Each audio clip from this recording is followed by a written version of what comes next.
Salut les collègues, un petit point vite fait en vidéo parce que ça tangue en haut au département et ça bouge puisque à son retour du salon de l'agriculture où il a passé quelques jours probablement sympas au milieu des vaches et des éleveurs, Christian Poiret a communiqué. Il a communiqué dans la presse hier. Il annonce revenir sur sa décision de supprimer 3 millions d'euros à la prévention spécialisée et il affirme également que la médiathèque départementale ne sera pas amputée de 2 antennes. On reste très vigilant par rapport à la fermeture de ces 2 sites puisque Poiret fait encore une fois sa victime, affirmant qu'il s'agissait de rumeurs infondées. Il ment parce que nous savons de sources sûres que des services étaient déjà mobilisés pour organiser justement cette fermeture des 2 sites. C'est néanmoins important que nous prenions acte de ces informations capitales qui semblent confirmer que Christian Poiret est sur la reculade. Et tout ça, c'est à mettre sur le compte d'une part de la mobilisation des travailleurs sociaux et médico-sociaux du 6 février qui était très importante, et puis de l'intersyndicale exceptionnelle et inédite de l'ensemble des représentants du personnel du département qui unanimement ont demandé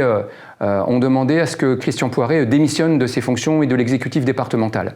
Il doit donc se sentir contraint de donner des gages à sa majorité, même si celle-ci, de manière très précipitée, avait pris la décision de le soutenir publiquement de manière indéfectible. Qu'est-ce que ça nous dit tout ça? Ça nous dit déjà que Christian Poiret avait fait des choix et qu'il revient dessus.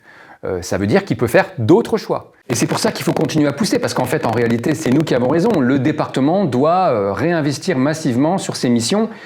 Mission principale, la protection de l'enfance, la lecture publique, l'action sociale et médico-sociale, et toutes ces missions qui sont mises de côté au profit d'activités purement événementielles qui permettent uniquement de le faire briller. Comme quoi, affirmer, dénoncer, se mobiliser, ça sert. Donc pour ce qui concerne Sud et plus globalement l'intersyndicale du département, on n'en reste pas là puisque nous avons pris la décision, suite au positionnement des élus de sa majorité, d'inviter l'ensemble des conseillers départementaux à une réunion qui se tiendra dans 15 jours, précisément le 13 mars.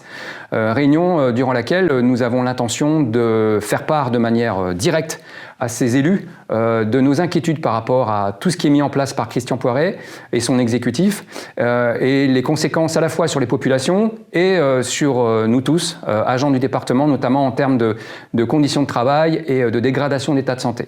On verra ce qu'ils nous répondront, on verra s'ils répondront déjà présents. En tout cas, eux qui se disent prompts au dialogue, on verra s'ils acceptent cette réunion, cette rencontre qui aura lieu donc le 13 mars. On vous tient bien sûr au courant des suites. Ciao!